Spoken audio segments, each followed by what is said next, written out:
I think it's cool that people miles and miles away can be united by pieces of paper.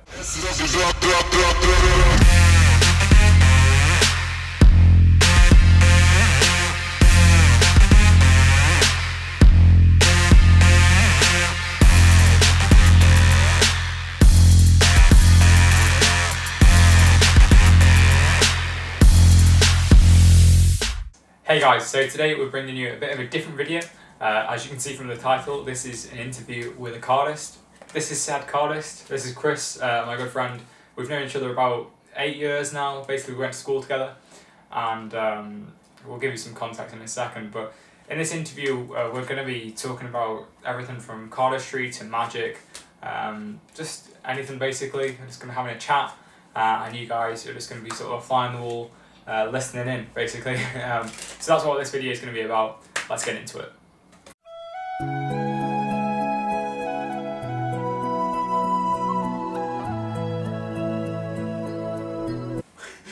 That's Okay. right. Yeah. Did you try and do it? Yeah.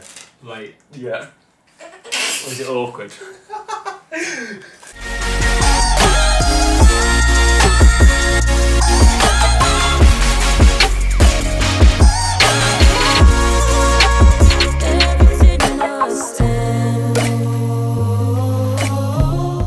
Alright, so before we get started, do you just want to tell everyone a bit about yourself, what you do, and stuff like that? Yeah, my name's Chris. I'm 19. I've been doing cardistry for about 3.5 years. I used to do magic for a bit, but I don't really do it anymore. I just focus purely on cardistry. Alright, so for those of you that don't know, just before we get into like how Chris got into cardistry and all that sort of stuff, I guess we should explain what cardistry is, because some of you might not have heard of it. Cardistry, flourishing, whatever you want to call it. It's, well, you can explain, you're the cardist. Yeah, so cardistry stemmed from magic. Magicians always like to present like magic tricks with a flourish. Like they would do spreads, springs, fans, yeah, anything to like punctuate a trick to make it more stand out. But it was people who, from that position, took those ideas and ran with it in a way, and made it into the art form that it is today. So there's loads of different genres of cardistry. There's packet cuts, which Sybil is one of them. So Sybil looks like that, and that's a packet cut. So this is packet cuts are the main thing of cardistry. There's one-handed cuts. There's fans. There's spreads. There's quite a lot. There's aerials. What's that stuff that Zach Mueller... Yeah, isolations. Isolations. That, I really like that. And then there's other people in the community who even expand on that. It's no longer what you can do with a deck of cards. It's what you can do with anything that's rectangular. So someone who I've been speaking to is called Chase Duncan, and he comes out with these things called squids, which are like a resin thing. Got them over there. Yeah. So these little things. So this is just so if you drop them, it's doesn't matter. Yeah. They're very easy. You can just shove them in your pocket, go anywhere with them, and yeah, so they're very nice. And then other people, such as Shivraj, he's doing this thing called Cardistry, which is where you can bend cards and make them do very, very interesting stuff. And he does loads of different things. So he's now coming out with something new, which was released at CardistCon. It's called Cavity, which is basically squids, but with a little rectangular hole in, so you can put other corners in there and make them spin. But yeah, I love cardistry because there is so much to it. Yeah. You can never get bored. There's always something to come up with. How did you get into cardistry then? And magic? How did you start off with interest in playing cards, basically? Well, I've always had an interest in very like technical and creative stuff. So like when I was younger, I used to do pen spinning. I used to like always sit in classrooms spinning pens. I used to sometimes play around with like doing origami and things. I've always liked very creative and technical stuff, but it wasn't. I had found cardistry because I learned the civil cut because I came across dynamo, but after then I dropped it. Like with other things, so like with pen spinning, I'd learn the basics and then drop it. With origami, I'd learn the basics and then drop it. But I learned the civil cut and that was it. And then when I saw Tom doing his stuff, I was like, oh, it's pretty cool. Pretty cool, this stuff. So I was doing like, I was basically doing magic around school to my close friends. So this was when we were about, what, 17? Yeah. Yeah, because as you guys know, I was doing magic since I was, what, about 15, 14. And I didn't really show anyone any tricks or anything. I didn't do much with it until I was about 17 and people found out that I told a very close select group of friends that it was my hobby. So I've always been a bit embarrassed about it. I don't know why. Because it's a really cool hobby to have. If you can do magic, definitely show it to people. That's what it's designed to do. But I was showing tricks to people one day, and Chris was obviously one of these close friends because we went to school together. And he saw me doing probably here, then there, stuff like that. The basic tricks that I've been teaching on this channel. And you thought it was pretty cool, I guess. Yeah. So I like got hugely inspired by that. I started learning like the basics of magic, but I found with magic that when you've learned something, you've spent ages, like years almost, trying to learn something, for it to be like guessed in a way by somebody, it kind of ruins the thing. But with cardistry, there's nothing to hide. It is what it is. Skills with a deck of cards. But with magic, it presents itself in a way as a puzzle. So yeah, it's. I can see that. There's lots. Yeah. Magic's sort of like a lot more scrutinised, I guess. Yeah. Not by people, but cardistry is just. There's nothing to hide. It's just. There's no. Aesthetic, visually pleasing stuff. Yeah. Okay. So there's sort of like less. Like stressed about. Yeah. that So sort of- with like magic, you can have like the shakes or anything. There's performance pressure, but with cardistry, you don't have to perform if you don't want to. So it's just a lot more chilled out. You're just messing around with cards. Yeah. So dealing like specifically with cardistry now, like what's your favourite thing about it? What's the best thing about cardistry? The best thing about cardistry is the community. There's people all across the world, and was like the cardistry community is such a tight knit community. Like everybody knows everybody. Hey, bit of cardistry there. But yeah. Like everybody knows everybody. It's a really tight knit community. So, like I've had the opportunity to go and visit the Verts. Yeah, you've been to Singapore. That's incredible. Yeah. So like. So how did your trip to Singapore to meet the Verts? If you don't know who the Verts are, just Check them out. They make these cards. Should definitely yeah, buy. they're like really famous cardists, right? Yeah. So how did you? So you went to Singapore to, meet up with them essentially. How did Yeah. that come about? well, yeah, like I said, like cardistry community is so open and friendly. Like I was going on holiday to Malaysia anyway, so like Malaysia and Singapore are very very close. So I just messaged Huron, who's one of the leaders of the Verts, saying, "Can I come along and meet you?" And he was like, "Yeah." And then we just chilled. He bought some food.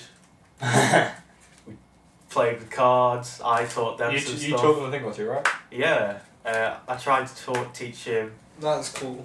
some stuff. They taught me some stuff. But yeah. So you just basically hung out. Yeah. That's really exactly. cool. That like, I can't believe you did that. That's Yeah. incredible. I think it's cool that people miles and miles away can be united by pieces of paper. Yeah. I think that is why I continue to do cardistry, because it's so universal. is there's no language barrier. Like I could go to anywhere. And Cardistry is like a language in itself, right? Exactly, yeah. Like, even if I went to somewhere where I couldn't speak the language, and I was doing cardistry, like they'd know, they'd be like, oh, Sybil or whatever. Yeah. Like they'd know what it is. So there doesn't. Yeah, cardistry is its own language. So if you're like a beginner cardist, you're completely new to the cardistry scene, like what would you recommend for a starting point? Like, how would you get into it? Yeah. So, first things first, learn the Sybil cut, like Tom is excellently doing here. Do a tutorial on the channel if you want to learn it. There is it, yeah. So definitely check out that tutorial. But remember, if this is your first time handling cards, whichever like move you learn, it will be the hardest thing. Yeah. From there it gets easier. If the first thing you learn is Sybil, that'll be the hardest thing you learn. Like, I can't believe how hard I found Sybil when I first learned it. Now something that doesn't take any concentration for me to do whatsoever. Like when I learnt it, I remember there's a grip in it. At this point, it's this one, isn't it? Yeah.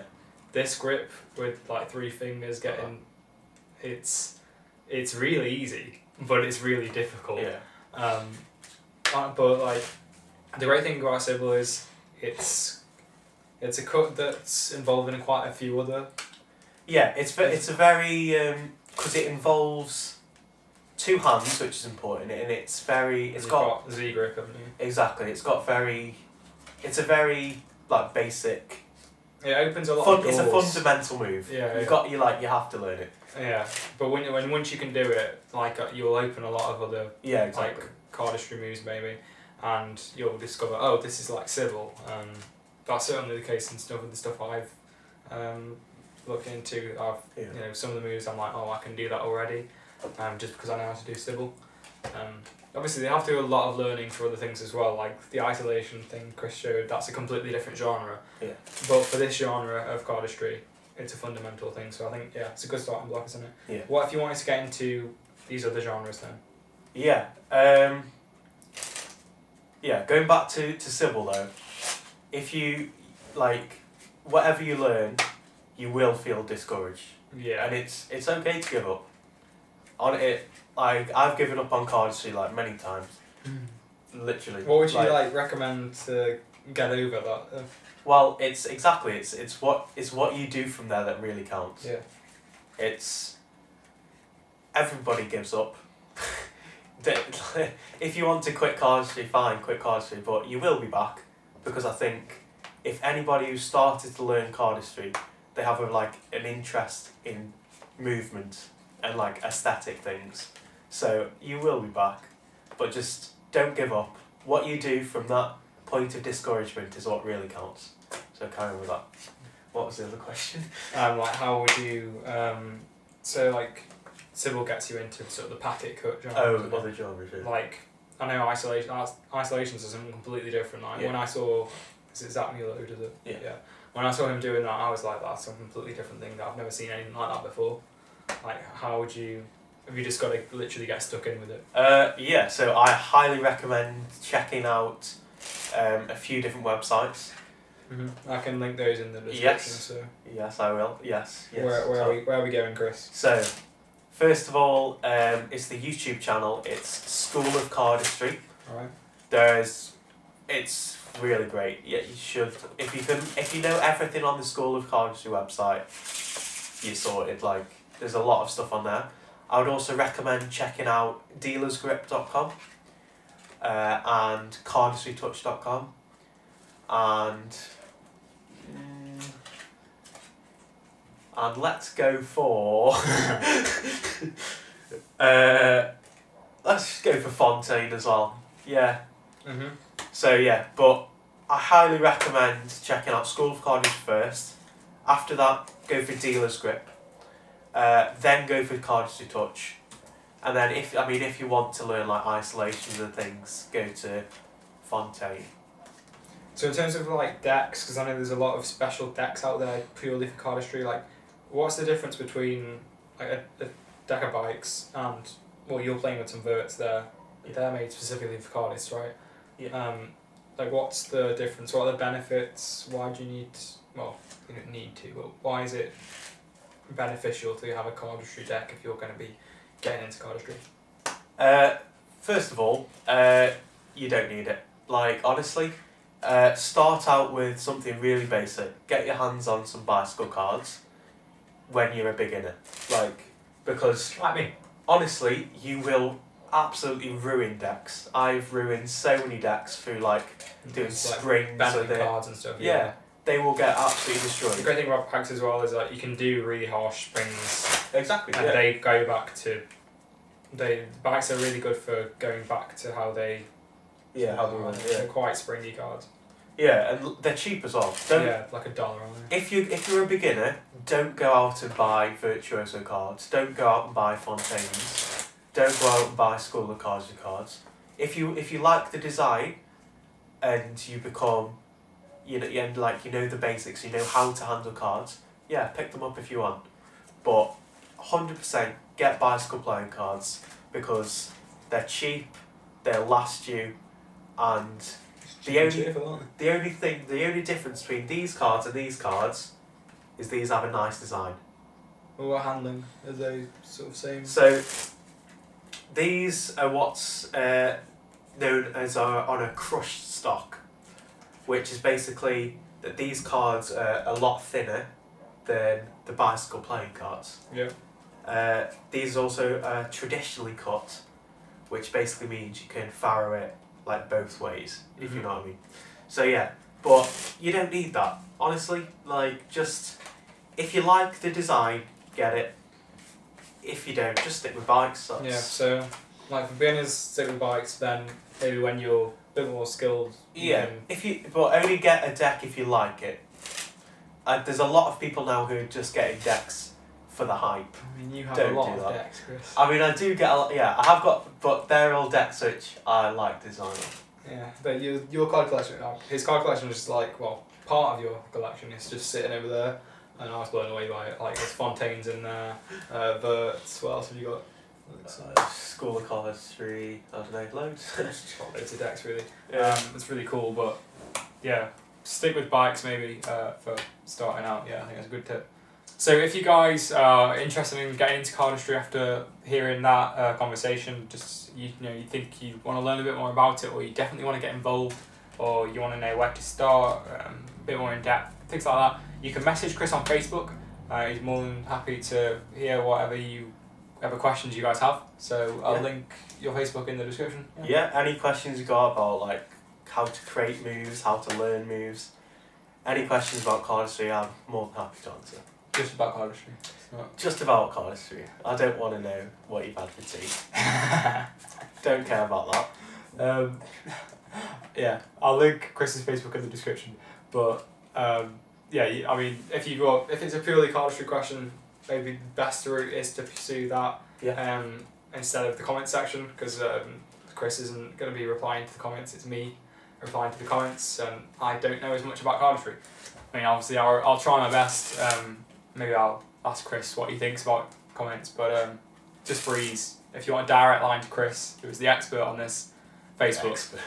Make sure to stay tuned on the channel in the next few weeks, because we're bringing out some really cool cardistry tutorials that Chris has been doing. So basically, while I've had him here today, been filming loads of videos. We've been on the grind, filming videos in a very strange order, because this is like the 4th video we've done. We've already done 3 cardistry tutorials for some original cardistry moves that Chris has come up with himself, and those are going to be taught over the next few weeks on the channel, so stay tuned. And if you want to get involved in cardistry after listening to what Chris has said just now, then what better place to start than in those fresh tutorials where you're going to be learning moves that not many other people will know in the world. Literally nobody. Because they're original. So you can be someone who, you can be a beginner cardist knowing moves that most cardists, well, every other cardist in the world, apart from people who watch this channel, don't know. So, yeah, stay tuned for them. Learn Civil Cut, as I said, links are in the description and in the cards. But other than that, I think we're going to round off this interview now. So, cheers, Chris, and you'll be around in some future tutorials. Yes. So, stay tuned for them. But if you enjoyed the video, don't forget to leave a like, favourite, comment, and subscribe. keep up to date with the channel on social medias, links are in the description. If you haven't subscribed to the channel, hit this big subscribe button. What are you doing? And make sure to check out my other content because you might enjoy that as well. So that's going to be here. Sorry, Chris. But check those videos out. But as always, guys, this has been Complete Exception. I'll see you later.